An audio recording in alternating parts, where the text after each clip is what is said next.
संत मिलन को चालिए तजमाया अवमान, और जो जो पग आगे धरूं तो कोट यज्ञ समान। हर हर महादेव। हर महादेव। आपका क्या नाम है? What's your name? उर्वशी जी। महाराज जी आपकी शिष्या हैं, ये आपकी शिष्या हैं। तो महाराज जी आपका शुभ नाम क्या है? योगी धनंजय जी धनंजय। महाराज जी आप कितने वर्ष में साधु आ गए थे? साधु पैदा हुए थे जी। तो हमारे साधु बना नहीं जाता, साधु पैदा हुआ जाता है जी। तो हमारी 70 पीढ़ियां ऊपर जी साधु प्रवृत्ति में रही है जी। और हमारे पास पैतृक और गुरु का दिया हुआ दोनों तरह के आश्रम है जी महाराज जी। तो हमें महाराज जी वंश परंपरा से भी हमें आश्रम मिले हुए हैं जी, जिसमें हमारे 10 लाख शिष्य हैं जी। और हमें गुरु से भी मिले हुए हैं जी, जिसमें हमारे लाखों शिष्य देश विदेश में हैं। जी महाराज जी। मैं आपके बगल में विदेशी शिष्य देख रहा हूँ, ये महाराज जी आपसे कैसे जुड़े हैं? ये आपसे ये विभिन्न माध्यमों से जी संपर्क कर लेते हैं जी। यहाँ हमारा दिल्ली के नेटवर्क में हमारा हर जगह नंबर लगा हुआ था जी। तो इन्होंने कहीं से संपर्क किया और उसके बाद ये लगातार 10 साल से अपने को हिंदू घोषित करके जी हिंदू मान्यताओं में सनातन की सारी परंपराओं का पालन करते हैं जी। ये पूरी तरह से शाकाहारी हो चुके हैं जी ये अहिंसा में विश्वास करते हैं जी। अध्ययन करते हैं शिव उपासना के लिए जो भी चीजें जरूरी हैं ये सब उनका पालन करते हैं। जी महाराज जी। महाराज जी वैसे माता जी हैं कौन से देश से? ये कजाकिस्तान से है कजाकिस्तान से। जी, जी। और इनका बेटा है मॉस्को से जी। वो भी टेंट के अंदर है, भी काम कर रहा है। जी। अच्छा। तो महाराज जी जैसे आपके कितने विदेशी भक्त हैं?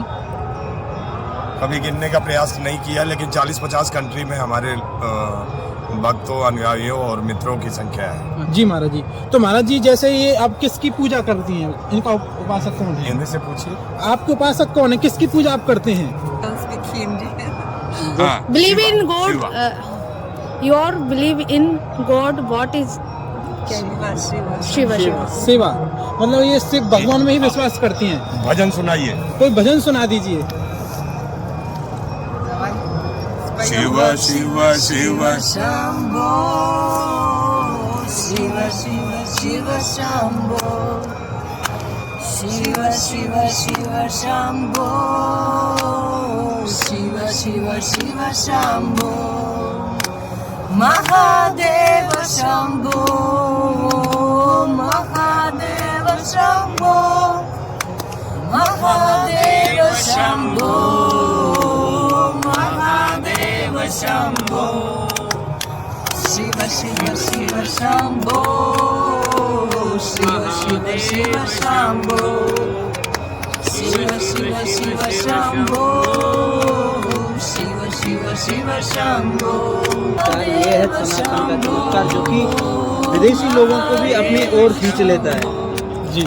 तो महाराज जी थोड़ा हम शिव के बारे में जानेंगे। शिवलिंग का हमारे थोड़ा सा अर्थ बता दी महाराज जी, शिवलिंग का अर्थ क्या है? बहुत से लोगों को पता ही नहीं है।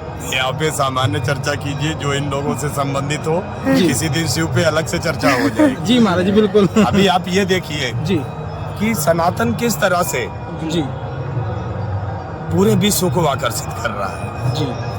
आज से कुछ हजार साल पहले हमारे मनीषियों का, हमारे महापुरुषों का, हमारे पूर्वजों का जी जो उद्घोष हुआ करता था वो होता था कृण्वन्तो विश्व आर्यम, कृण्वन्तो विश्व आर्यम।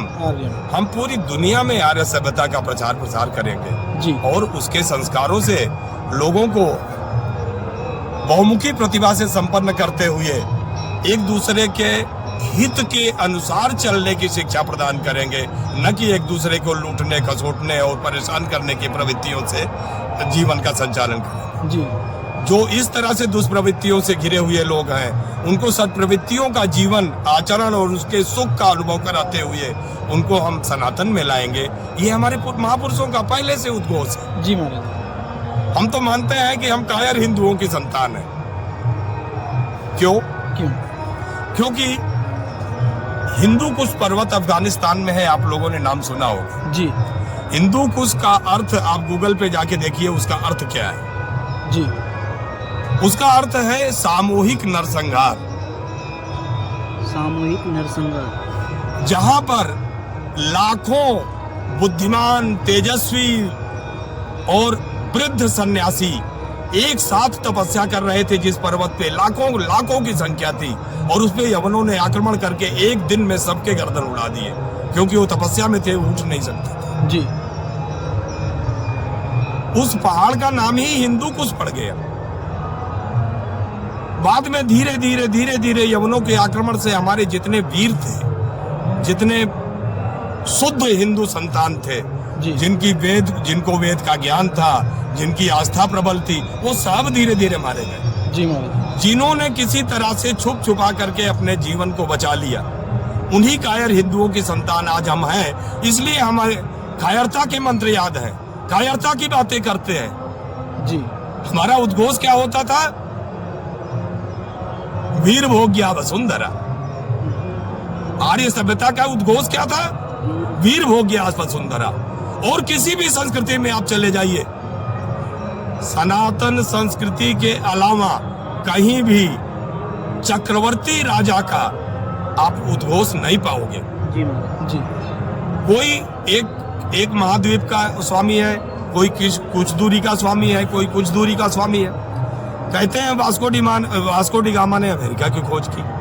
अरे मूर्खों, आज भी 7 महाद्वीप है, और हमारे शास्त्रों में भी 7 ही महाद्वीप है। आज ही 7 ही समुद्र हैं, और हमारे वैदिक शास्त्रों में भी 7 ही समुद्र हैं। तो वास्को डी गामा क्या कर रहा था वहां?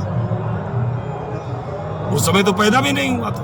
बिल्कुल तो समस्या ये है कि अगर हम कायरता को ओढ़ के बैठे रहेंगे तो सनातन का उद्धार नहीं हो सकता, क्योंकि सनातन को उद्धार की आवश्यकता नहीं है। सनातन कभी नहीं डूबेगा, जी। लेकिन आप डूब जाओगे।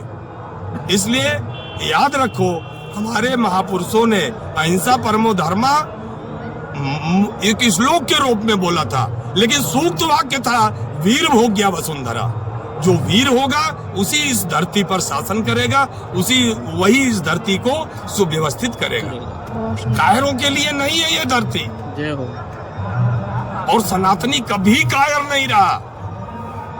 हाँ, उसको पाठ पढ़ने की आदत थी, और कुछ लोगों ने वेश बदल के उसको अलग अलग पाठ पढ़ा दिया। किसी ने अहिंसा परमो धर्मा सिखा दिया, किसी ने उसको धर्म सहिष्णुता का पाठ पढ़ा दिया। ऐसा पाठ पढ़ा दिया कि सारा सनातनी दिग्भ्रमित है। वो अलग अलग प्लेटफॉर्म बना के खड़ा हुआ है, जबकि एक ही प्लेटफॉर्म था, वीर भोग्या वसुंधरा। बहुत सुंदर, बहुत सुंदर। बहुत सुंदर महाराज जी ने उपदेश दिया है।